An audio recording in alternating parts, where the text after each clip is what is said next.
गगन गुफा में अजर जले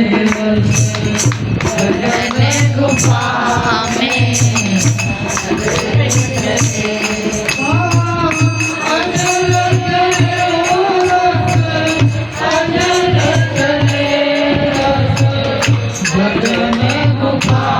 में अजर जले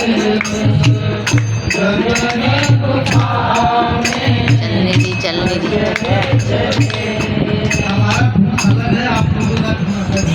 सही है, बहुत अच्छा। अब कभी गाय नहीं है कि बिन बाजा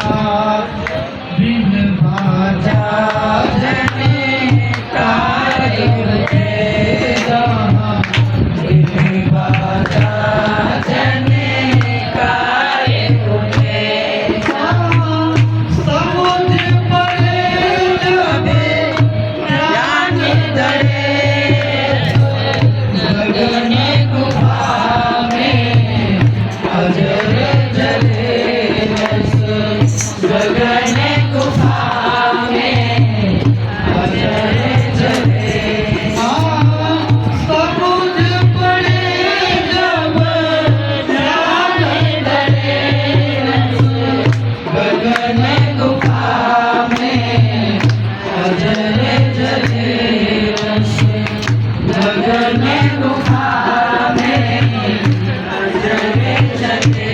ये पद तो बड़ा नाटक है, समझ रहे हो? बिन बाजा कार उठे, बिना बाजा का, बिना मृदंग का, बिना ढोलक का वहाँ नदी ढंकार उठ रही है। बिन बाजा ढंकार उठे जहाँ समुद्र पड़े जब ध्यान धरे, क्योंकि माला तो करने फिरे जीव धीरे मुख पाए और मनवा तो चौधरी फिरे या तो सुमिरन। लेकिन साहब कबीर कहते हैं कि सुमिरन सूरत लगाए के और मुख से कछू बोल और बाहर का पट बंद कर भीतर का पट, जब तक अपने अंतःकरण के पट नहीं खोलेंगे, जब तक अंतर यात्रा नहीं करेंगे, तब तक उस परमात्मा का दीदार बहुत सरल से सरल है और बहुत कठिन से जैसा लगन लग जाए। 2-4 लाख रुपए गहना पर जैसा लगन लगता है, बस वैसा लगन ही परमात्मा में लग जाए तो परमात्मा से मिलन।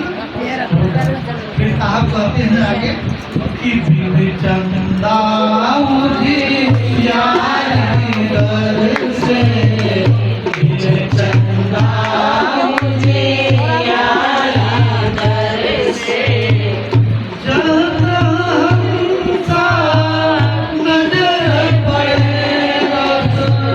गगन गुफा में अजर जले गगन गुफा में अजर जले। साहब कभी समझाते हैं बिन चंदा उजियारी दर से और जब तहाँ हंसता नजर पड़े रस गगन गुफा में अजर जले। लेकिन आगे का पद बड़ा सुंदर है। जब हम लोग इस साधक के लिए शत्रु कभी समझाते हैं कि 10वें द्वारे ताड़ी लागे, 10वें द्वारे ताड़ी लागे, अलग पुरुष मांगे, अलग पुरुष मांगे, ध्यान धरे, गगन गुफा में अजर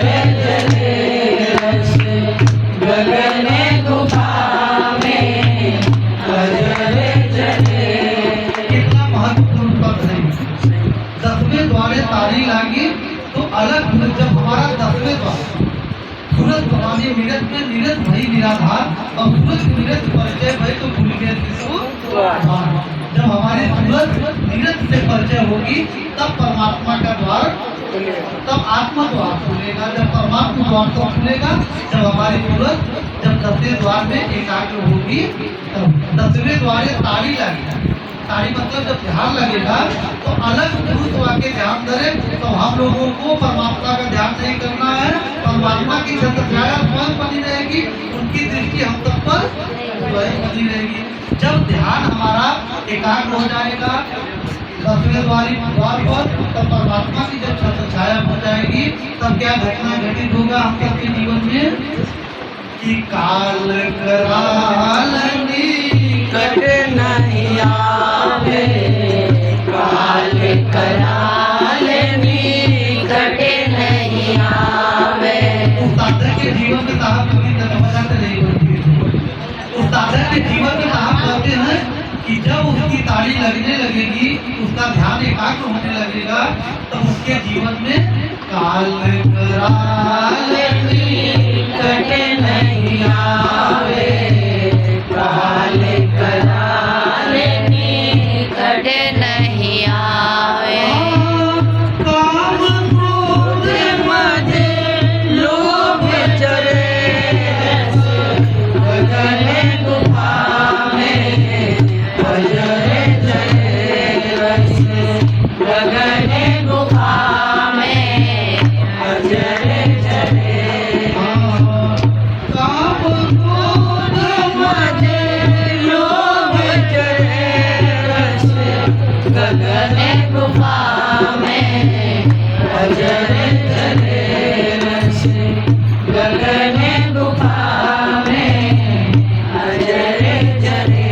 एक साधक के जीवन में ऐसी घटना घटी कि काल कराल निकट नहीं आए। लोहा चुंबक भी है, लोहा ले उठाए, और ऐसा शब्द कबीर का कि काल हाथ से ले ले छुड़ाए। तो साहब कबीर का कि जय आशा तो हिमाशा हुई, वाक्य हो सके नहीं। लास्ट समय में मृत्यु के जब समीप हम लोग पहुँचते हैं तो सबको स्मरण हो जाता है, चाहे भक्ति लिया हो न लिया हो, सबको अब हो जाता का मेरा शरीर, मेरा प्राण अब नहीं रहे। उस समय साहब कबीर करते हैं कि उस समय किसी को याद मत करिए कि बहू को बुला दीजिए, बच्चों को बुला दीजिए, बेटी को बुला दीजिए।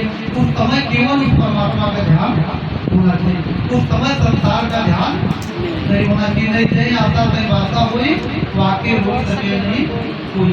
फिर आगे साहब कबीर कहते हैं जो माया हुई न मन हुआ, मर गया शरीर, तो आशा तीसरा नाम हुई कहते साहब। वो जुगन जुगन की जो तीसरा लगी है हमारे पीछे, जो आशा लगी है, जो वो लगा हुआ है, वो हमारी पीछा नहीं छोड़ती। लेकिन जब 10वें द्वारे में ताली लगेगी, जब ध्यान हमारा एकाग्र होने लगेगा, जब हम एकाग्र ध्यान हमारा हो जाएगा, तब फिर क्या होगा कि जुगन जुगन की तीसरा पुरानी, जुगन जुगन की कृष्णा पुरानी। परम परम सब प्यारी करे रस, गगन गुफा में अजर जले रस, गगन गुफा में अजर जले रस। साहब कबीर कहते हैं जुगन जुगन की तृष्णा बुझाने, कर्म धर्म सब व्याध करे। सारे जीवन के जो दुख है, व्याध है, सब खत्म हो जाएंगे। साधक के जीवन से सारे व्याधि मिट जाती है। लेकिन लास्ट पद में साहब कबीर कहते हैं कहरी कबीर नो भई साधु, कहे कबीर तू नो भई साधु। अमर होए तब न मरे रस, गगन गुफा में अजर जले रस, गगन गुफा में अजर जले।